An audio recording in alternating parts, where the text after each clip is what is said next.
but it's the stories, man. I had one email me last week, and she said I was putting my 11-month-old to bed. And she goes, when I came out, I was looking everywhere for my phone. She said, so I asked my 8-year-old. She said, hey, have you seen mom's phone? And the 8-year-old said, she goes, yeah, I put it in that box thingy. And she goes, huh? She goes, well, why'd you put it in that box thingy? She said, because you play with me more when your phone's in the box. When the box thingy. Bro, think about that.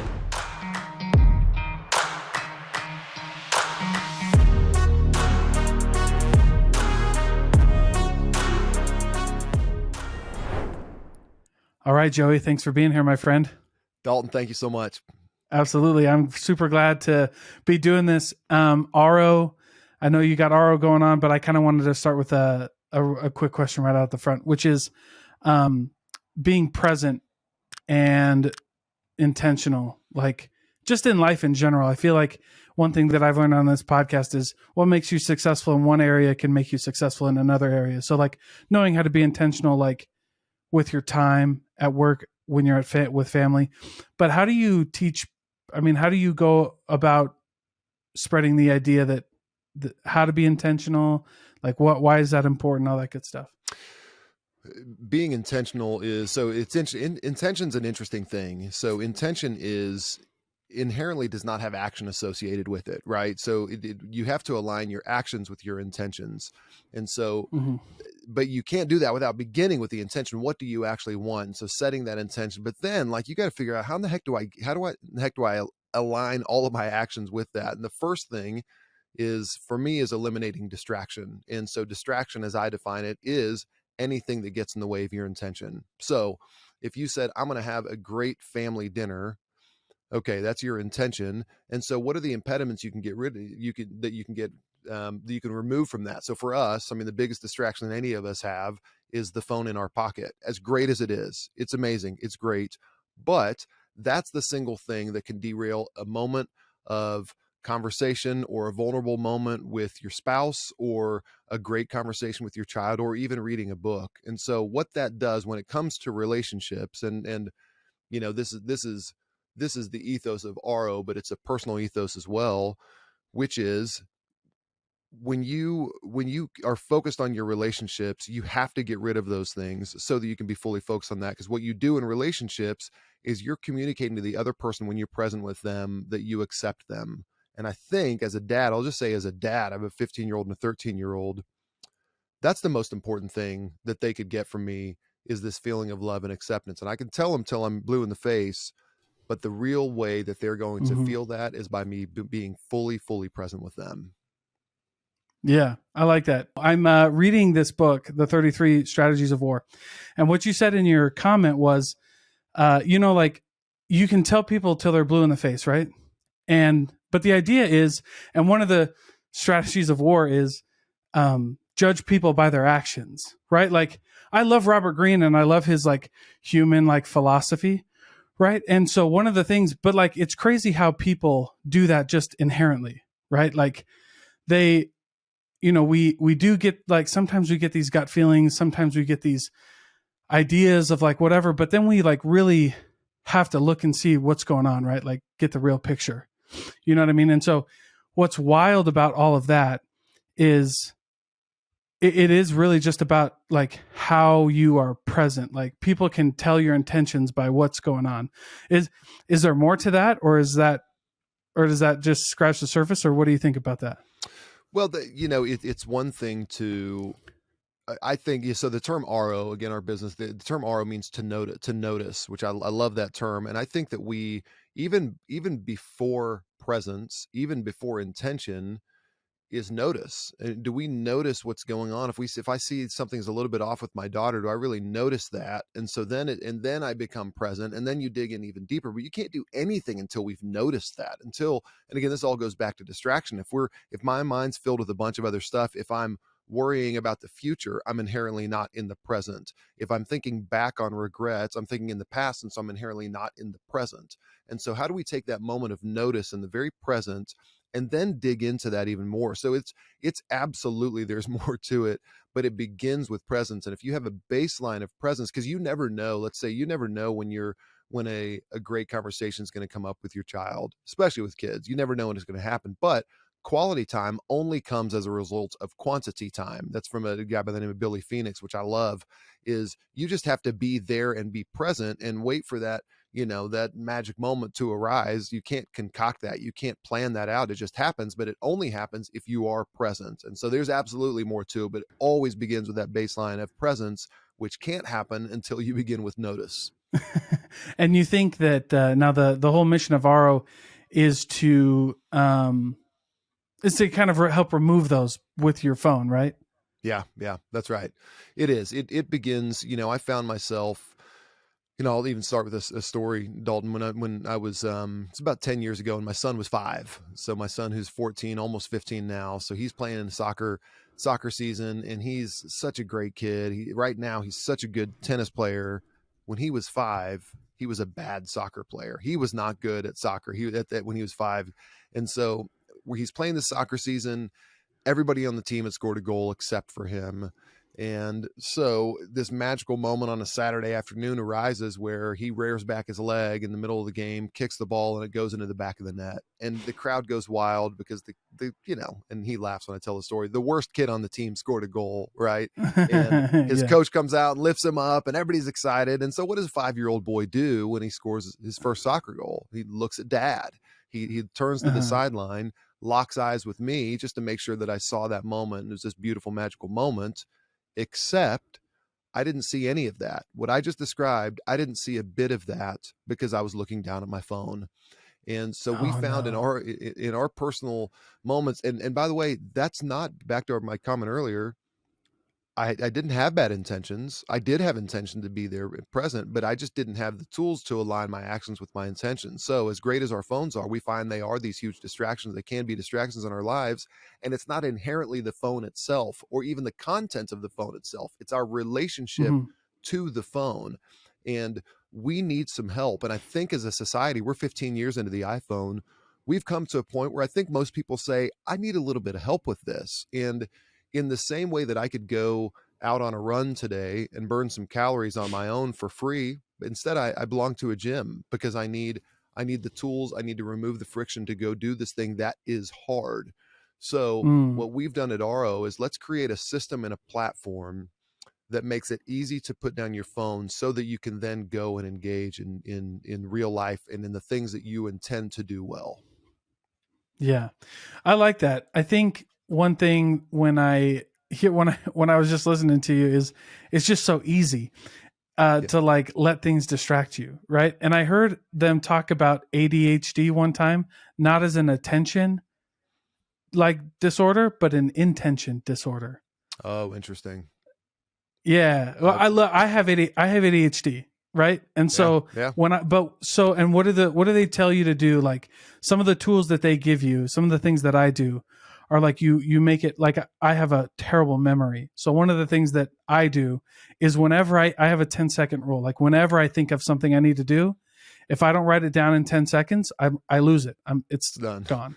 until it like comes right back in my face and it's imminently present, right? Like I'm done, right? Or like working out. Yeah, like I can't stick to a routine at a gym. Yeah. So I have to join like jujitsu or boxing where there's a coach telling us what to do. Not because I'm lazy, just because I just, you know what I mean? I have that intention thing where I have to just like, all right, I know I'm not going to go to the gym and follow a piece of paper. It's not going to happen. Yeah. But I'll be able to, whatever. Yeah. And it's so interesting with our phones. It's an interesting thing for people because it seems like such a basic thing. Of course, it's very easy. So, and science is telling us, by the way, that to reduce our screen time, which I don't know about you, but I'd say 90% of people I talk to say some version of, oh, I spend too much time on my phone. Oh, Right. And so we all recognize the problem in ourselves, and most of us do, but science is telling us the only effective way to reduce our screen time is for it to be out of our visual field and away from our bodies, which, duh, right? I mean, of course, like if my phone's not with me and I can't see it, I'm not going to use it. So it sounds very easy. It sounds very basic. And so the challenge is not knowing what to do. And the challenge is not we lack a place to put it. All of us have drawers. All of us have shoe boxes that we could put it in, but it's developing that muscle around actually doing it. So what's going to be the thing that helps us go do that?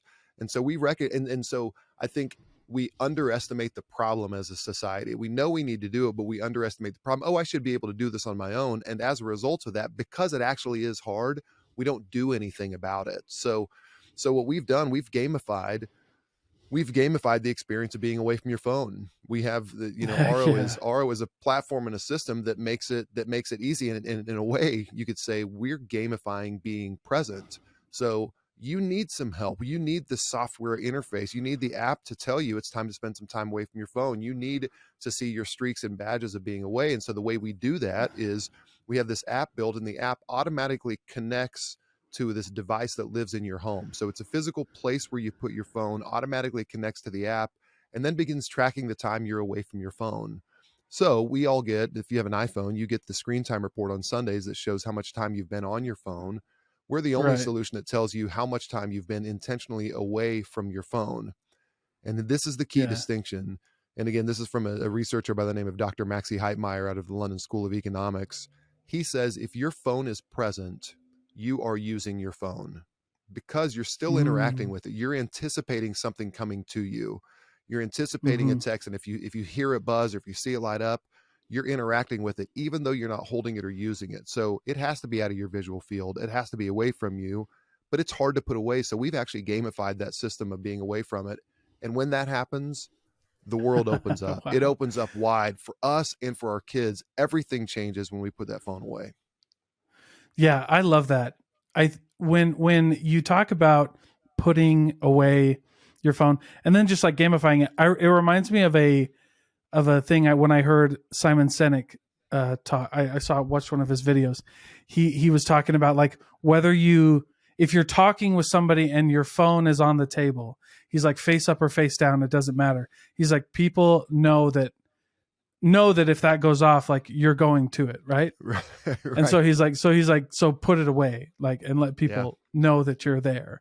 And I thought at first I kind of fought that, like, but then it was true, right? Like then I really figured out, like, oh yeah, like it's crazy how like you could It be in is. the middle of a conversation with your boss and your phone goes off and you'll answer it in front of your boss. Like that's wild, Isn't right? that fun? That's crazy. Yeah, it is crazy. And I have a funny, farcical story I tell. If you're sitting across from your boss and your boss all of a sudden, you have like this moment of vulnerability, you're going to open up to your boss, and then all of a sudden, like in the middle of a conversation, right when you're about to make this big ask, if your boss, reaches over and picks up a Harry Potter book and starts reading in front of you. That would be ridiculous, right? Like that would be the silliest thing Yeah. ever, but we're doing that with our phones. And to your point, I hadn't actually thought about the notion of you totally snubbing your boss when you're talking to him or her. We do it. It's this natural, normal thing that we've gotten into, and it's fascinating how it's impacting our relationships. Yeah, it is. Yeah, and yeah, relationships. That's crazy too, dude. We spend a lot of time on our phones. I'm wondering if you can, if you've thought about it or if you have an opinion on, you mentioned a couple times, right? It's affecting how our relationships, your professional, personal, romantic, whatever, right? Yeah. My question comes from like, what do you think? I mean, why do you think we're so drawn to like our phones? Like, you could be a couple laying in bed, and both of you are scrolling through YouTube or Yeah. TikTok or whatever, right? Like, Yeah. you know what I mean? Like, that's what my wife and I have caught ourselves a couple times. Like, what are we doing? Yeah. You know what I mean? It's so true. Like we're here to, like, it's Valentine's Day, right? Like we're recording this on Valentine's Day, and it's like you're with your wife in bed on Valentine's Day, and you're both scrolling through TikTok. What are you Which doing? It's so true. Which, by the way, there's no one I'd rather spend Valentine's Day more than you right now. So I'm glad we're hanging right now on Absolutely, Joey. Valentine's Day. Yes, sir. Yes, sir. But it's funny. I saw a meme the other day, and it said modern marriage has become two people sitting at opposite ends of the couch telling the other person they're on their phone too much. Like that's what it's become. And bro, I think Yeah. it's because, and this is a hot take. I think it's because our phones are more interesting than our spouses. And our phones are more, hear me out here, by the way. Don't Yeah. just Yeah. don't Yeah. just use Yeah. that clip. And I our hear you. phones are more I hear you. interesting than our kids. And our phones are more interesting than books. But they're not nearly as fulfilling. They don't create a full life that we want. Ice cream tastes a lot better than broccoli. It really does. But we don't eat ice cream for dinner because we'd lose our teeth and we'd weigh 700 pounds. And there are a bunch of reasons why we don't do that. And I don't think Mhm. we've elevated the issue of phones quite to that level just yet where it becomes so apparent, and they're Mhm. so easy and they're so accessible. But I think it comes back to the fact, and this, there's a bunch of science behind dopamine hits and stuff like that. We're getting, Mhm. dopamine being fed to us nonstop on our phones. And by the way, Dalton, I'll say it again. I love my phone. I'm not getting rid of my phone. I need my phone. Mhm. However, because of my relationship with it, if I do find myself talking with my kid and scrolling TikTok, talking with my kids and scrolling TikTok, that's an unhealthy relationship, and it's impacting the relationship around us. So I think it's two things to make that long drawn out explanation short. One, it's always with Right. us. One, it's always with us, and two, it's infinitely powerful and probably more entertaining and interesting in the moment than most anybody around us. Well, that's true. I mean, think about what we're competing it with, right? Yeah. Like it's super, you know, it's scary how well people have got the system has gotten us to like stay on our phones. I mean, there's a reason that like short form content is the marketing and media game of 2023, right? Yeah. And It's so true. that's why like there used to be a time on YouTube when your video couldn't be less than 10 minutes. Like it had to be long, it had to be engaging for it Wow. to get views, right? But now it's like 5 minutes, like Yeah. 6 minute clips. Like that's kind of where, I mean, obviously there's longer stuff on YouTube, right? Yeah. And we watch longer stuff. But the ones that like for me, right, like no one's gonna listen to me for 2 hours, right? That's why I got to bring on cool guests like Joey, right? But if they will, it's gonna be like 60 seconds or a quick Yeah. 2 minute video. You know what I mean? It's crazy. Totally. It's so I don't know if you've got yourself doing this. I did it yesterday. There was a YouTube video I pulled up and an ad came up and I saw it was one of the full 30-second ads and I was like, this isn't worth a 30. I'm not sitting through a 30-second ad. So I just X'd out. I was like, my attention span isn't even long enough for me to sit through a 30-second ad on something that I wanted to watch on YouTube. But it's so funny. Yeah, you're Oh right. The reduction of our attention span is ridiculous. yeah, and it's just like we want like you can have it so quick, right? And that's why I love books. Like I have a library up in my house, um and the one thing that I've disliked from the beginning was this idea of, have you ever heard of like, you've seen like the Blinkist or stuff, like read a whole Yeah. book in 6 minutes. Like that Yeah. is so, I hate that I don't get because it. what you don't get is like, yeah, I mean, I can read the back of the cover to get the gist of the book, right?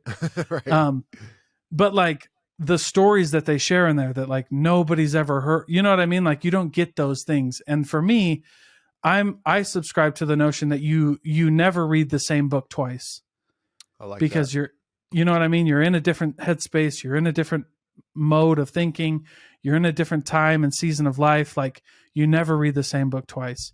And those nuances are what make the biggest difference. Like in a world where there's like so many, you know, competitors. Like you can be Yeah. in one company and there's 15 competitors. How do you differentiate yourself? It's like the nuances, right? And so that's how I think Yeah. about knowledge. Like we can learn the same. I'm sure I can learn it from the book on Blinkist, but those nuances of the book to keep someone's attention to like, oh, I read that on Blinkist, but I didn't know that story was in there. Yeah, I know.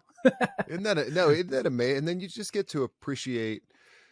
You get to appreciate just the way. I don't know if you've caught yourself reading a book. So there are two books I love. One is called My Glorious Brothers by an author by the name of Howard Fast, and it's actually I think published in the 50s, and it's about the Maccabean Revolt. It's historical fiction about the Maccabean Mm, Revolt, and it's out of print now. I would encourage everybody listening to go get it. It is just the most incredible book. But I find myself in that book. I find myself reading it out loud to myself as I'm reading because it's written so beautifully, and if I were to go read that on Blinkist, I'd get the gist of it, but maybe yeah, that's not the point. Maybe the point is getting lost in like the way that he ordered those words to make it sound so poetic and beautiful. Maybe that's the point, yeah, is just getting lost in how he's written it and lost in the story, as opposed to just rushing towards the end of it. And there's probably Blinkist knows what they're doing, they're making some money, but at the same oh time, sure, I do think you're right. You lose a lot of that color and the nuance and the beauty of that. And frankly, that's a little bit of why I think another reason why our phones are in a little bit the early point. It's because we're afraid of being bored. We're afraid of getting Yeah. swept up and just like being in the middle of something. I don't know about you. I'd be curious to ask you about Mm-hmm. this. Like, I would assume your most creative times come in a little bit of silence and a little bit of, even if you're reading, or even I find Yeah. myself sometimes in church, even when the music's going, like just in silence and just like all the creativity Yeah. washes over you. I'd be curious for you. You've done 200 some podcast and you're doing a bunch of stuff. Like, when do you find yourself in your most creative zone? Yeah, this is interesting, and I like that you brought this up because for me, it's the stillness, because, and I just talked about this because, um, I put a video out on YouTube Shorts, and by the way, the one bad thing about wanting a million views on YouTube is everybody wants a million views on YouTube, but nobody wants to sit and read and have to respond to all the negative comments that they Oh get. gosh, Right? they're brutal. They're So bad. bad. And so I put this video out there that I was like, great business owners, there's one thing they have in common. And a lot of it is that like it's an accident. And what I mean by accident is like they stumble upon it. Like Yeah. they, that, and somebody was like, so what, to get, you just got to be lucky. And I was like, or you just like let things flow. Right. So for me, to answer your question, is like, I don't force, like, I know when I know I have a bad idea when I forced it. Like when I'm writing or when I'm like doing a video or like writing a script for a video, I stop writing when I'm forcing it. Like I've got to do it. I've got to do it. I've got to do it. You know what I mean? Yeah. And so, so it's very like stillness. Like I'm not forcing anything. Like I'm taking my time. I'm going to let it come because, I was talking to Nate Gabb, unfortunately, the interview. Nate Randall from Gabb. And he goes, I go, you can tell when someone's forcing it on the golf course. Right. Real easy. Right. And then what do you tell him? You're like, dude, get out of your head. Just swing. Just swing. True. And you do way better. Isn't that amazing? It's like this, it's kind of, and I think probably creatively as well, it's like that muscle memory, and that's why they say it's okay to rely on your subconscious and your gut, because your gut is actually it's just working, what do they say, it's working 7 times faster than your conscious thought. And so if you know how to swing now, for me, I'm always forcing it on the golf course because I'm horrendous, but if you're just out there and you've trained and your body knows what to do, allow your body to take over, allow that to take over in the same way, just allow that creativity come to you. But it only comes in periods of stillness. So if I said, okay, I'm gonna go get some creative, I'm gonna go get an epiphany right now, it sounds ridiculous. Instead, I'm gonna remove my distractions, I'm gonna be still, and I'm gonna have a notepad and a pen, and that's it. I'm just gonna let it come to me. That's where it happens. Yeah. What was that quote? I heard it first from Mike Posner, but then it's a quote attributed to someone else. I can't remember. But essentially, it was like, how many of your problems stem from the fact that you can't sit in a room alone by yourself? Wow. Like, because Mike Posner told this story about when he goes to this monastery. He's put in alone for 7 days in this. I don't really know the whole thing, but he goes away in this cabin and it's just him for 7 days by himself. And the guys tell him at the beginning, they're like, don't call, like, this radio is if you're dying. Otherwise, don't call me. Right. Wow. And so he gets there and he says that he's like, the first 10 minutes, he's like, oh, maybe I could reorganize this and this and this. And then he goes, I just realized like I was creating a bunch of things to do in my head because I just couldn't sit with myself and be still for a minute. And that hit me. I was like, how many of our goals are just made up by ourselves because we just aren't okay with the way things are going, like being present. Right. Yeah. That makes me feel almost physically uncomfortable, the thought of sitting for 7 days alone, and in a way that makes me feel like I need to go do it, because that's, where the heck am I going to, it takes, what do they say it takes, this is Gloria Mark, who's a researcher at UC Irvine. She says that it takes 23 minutes and 15 seconds to refocus after you've been distracted. So think about that. Think about all of us. We're in a state of continuous partial attention. Our phones are calling on us at all times. So we never get into that flow state. So 23 minutes and 15 seconds sounded daunting a few years ago, right as we were starting RO. I don't think I had been in that other than sleep, done anything uninterrupted for that amount of time. And I built that muscle up because that's what it is, Dalton. Yeah. We're building up a muscle. So I've spent prolonged periods without my phone, which is an amazing experience for that everybody needs to do. So it could be 30 minutes for family dinner. It could be 3 hours for something more. It could even be like a digital Sabbath that a lot of people take with RO, but it makes me feel like I need to challenge myself more into this, have prolonged days of sitting by yourself and just imagine what could open up from there. Yeah. My buddy, his name escapes me right now, but I did a podcast with him a while ago. He's one of the founders of Coconut VA, and he's going to kill me because I don't know why I can't think of his name right now, but he does dub it in later. he does vacation laptopless. That's amazing. He's got a little group where he's like vacation laptopless, and he's a CEO of like a couple, a company that just hit $1 million a year in ARR, right? And he doesn't take his laptop to work. He's like, if it's a problem, it'll be there when I get back, and if it's not, then it wasn't that big of, kind of like the Napoleon thing.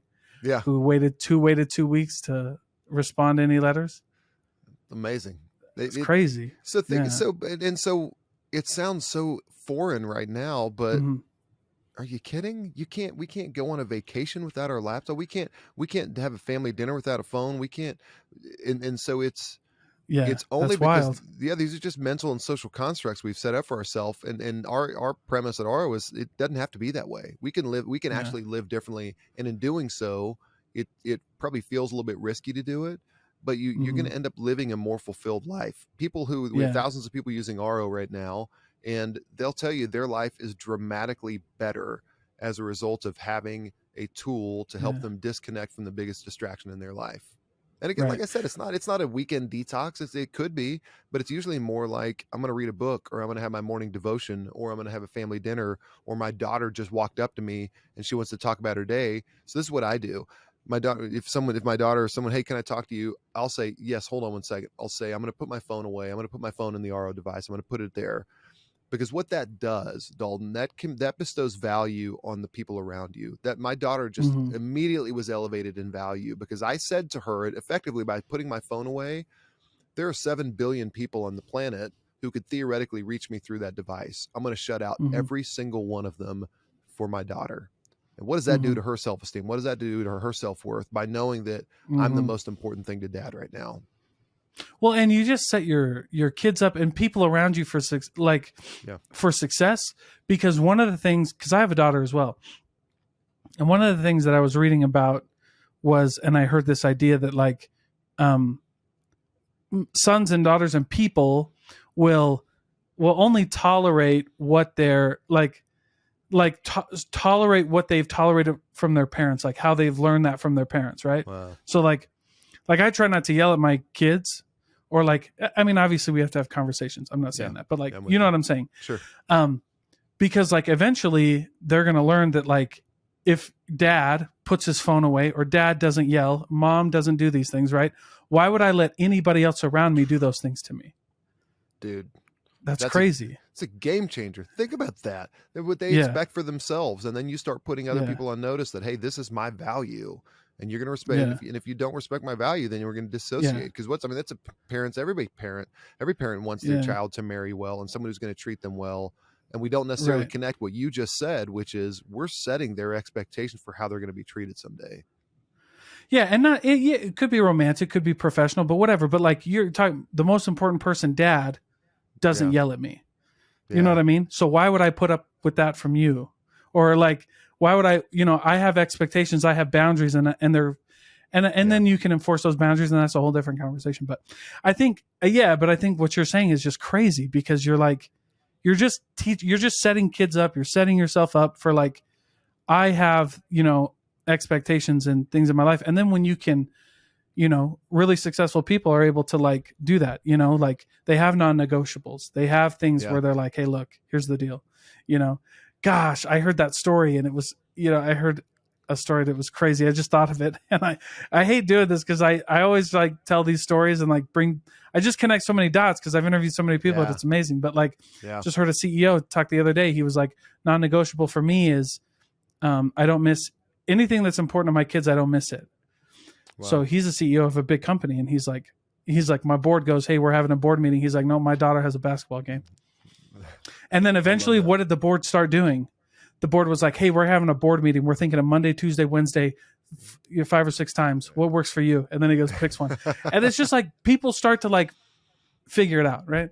Yeah, we're And they training. appreciate it. They do, because people do like boundaries. They like to know where boundaries are. But we're walking around training people all the time about what's okay in our interactions with them. So we have to be very conscious, as a company, as we've been in R&D, research and development, for 3 years, and we launched about 4 months ago.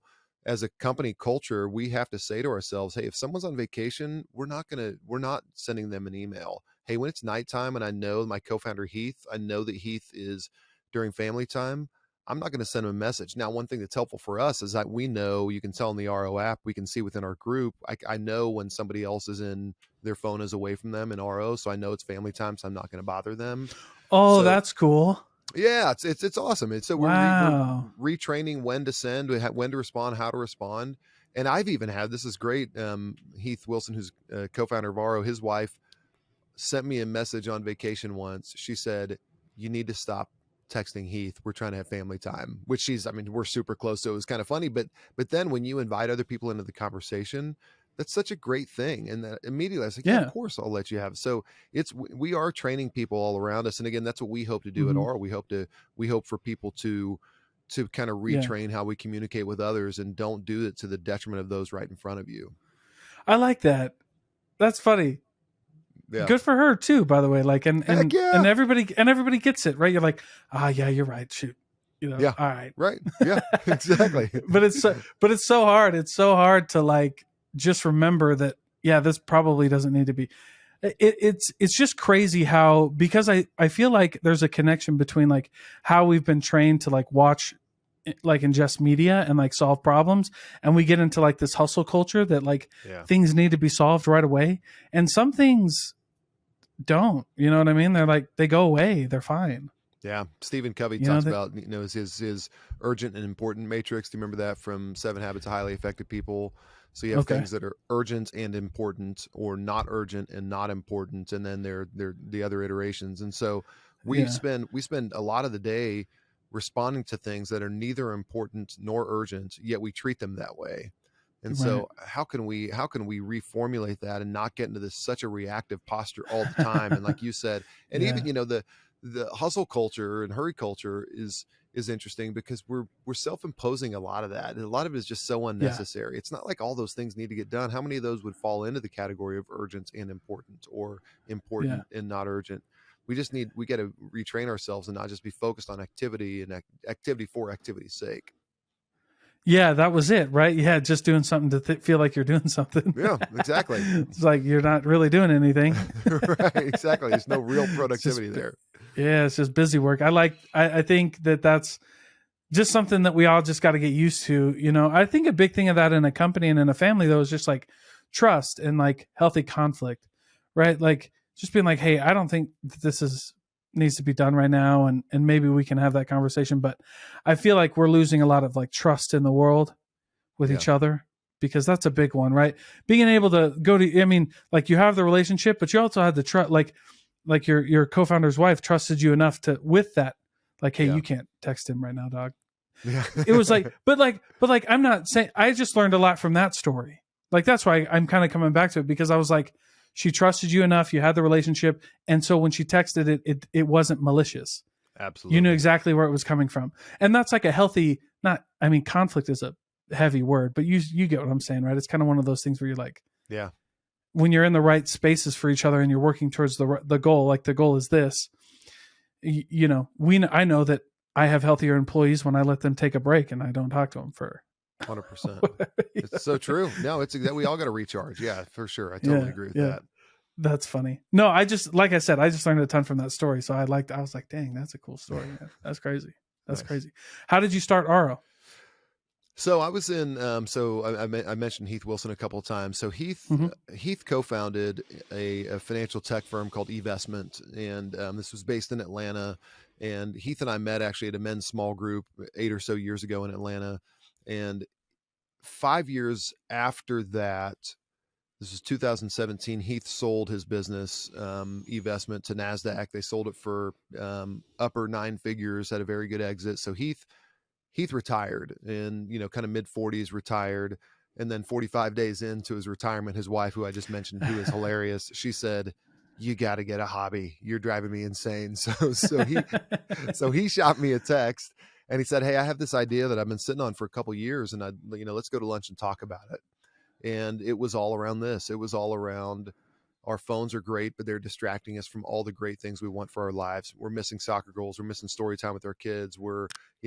Girls are growing up with poor self-image because they're scrolling TikTok and Instagram all the time, as opposed to being present. It's a huge issue, Yep. but back to the point, it all goes back to Mm-hmm. our relationship. So we said, we had this theory: what if we got the phone away from us? What if we just put it somewhere? So we had a shoebox. Heath put his shoebox, put it in, they put their phones in there as a family, which was cool. That worked fine. But the problem Mm-hmm. was, it needed to connect over to something else. We needed a nudge from we needed nudges from an app that said, reminding us to put our phones away. And then once we did it, we needed the pats on the back. We needed the streaks and the badges and all that stuff that gamifies that system. So Mm-hmm. we built a, kind of a dummy app and in kind of wooden boxes, and we tested this out. We said, what would this really help people? And it was a resounding yes from all of our users. And they said two really interesting things. They said the place to put your phone was powerful, but it was the reward side of it that made it even better, because when they got done with an RO session, they saw that on the app they spent 45 minutes away from their phones. They felt very proud of themselves. That was the word that kept coming back, is, "Oh, I'm so proud of myself. I'm so Mm-hmm. proud. I like this credit and like this reward." So we set out to develop a technology that would allow our phones to automatically connect to the app when we drop them in this small enclosure. So we did that, and then we developed this. And it couldn't have been just an app. That's a little bit of the problem, Dalton. I wish it could have been, because hardware Mm-hmm. is really expensive. Developing this smart box has been a really expensive thing, but it's the only way to do it, because we have to have it physically away from us. Mm-hmm. And so we Yeah. launched. We launched. So we have a full team now. We're based in Knoxville, but then we have several others throughout the country, and really developing this, going out and talking to people who are struggling with this. And it's generally families. This is who we built it for, because we wanted to be better for our families, and we wanted our families to be better. And Mm-hmm. so we have thousands of people using RO right now. All of them would describe it as a game changer. And it's really the stories that we get from them that are really moving. So as a community, Mm-hmm. the RO community spent coming up on about 150,000 hours apart from their phones, which is That's awesome. cool. Physically distant from their phones. How cool is that? But it's the stories, man. I had one email me last week, and she said, I was putting my 11-month-old to bed, and she goes, when I came out, I was looking everywhere for my phone. She said, so I asked my 8-year-old. She said, "Hey, Oh, have you seen Mom's phone?" And the 8-year-old said, she goes, "Yeah, I put it in that box thingy." And she goes, "Huh?" She goes, "Well, why'd you put it in that box thingy?" She said, "Because you play with me more when your phone's in the box, when the box dang. thingy." Bro, think about that. And here's the thing: we thought we were all for. How old are Damn. your kids, Dalton? Mine are 6 and 4. All right, bro, you're right. You're right, square in the target market, because we thought it was for kids 12 to 16 who had Mm-hmm. phones, but we found, yeah, it's great for them, but what it's really great for is for families with younger kids, because those Mm-hmm. kids will they notice when we're not present with them, and they'll tell us, even without judgment. They'll tell us without judgment, "Hey, Dad, will you put your phone away?" Or Dad's always on his phone, or whatever. So Mm-hmm. they'll tell us. But what we do, we're training those kids now, and to your point earlier, we're setting the expectation for them for what interactions should look like. And so Mm-hmm. what's super cool, we didn't think of this ourselves. One of our members came up with this. She will hand her phone to her 6-year-old and say, "Will you go put mommy's phone in the RO?" And so what that does, it does two things. It trains that 6-year-old. She knows that she's about to be the full focus. She's giving her phone Mm-hmm. to her daughter just as a symbol that says, "You're my full focus." She's bestowing value on her child. But then it's also training that child to develop a healthy relationship with their phone someday.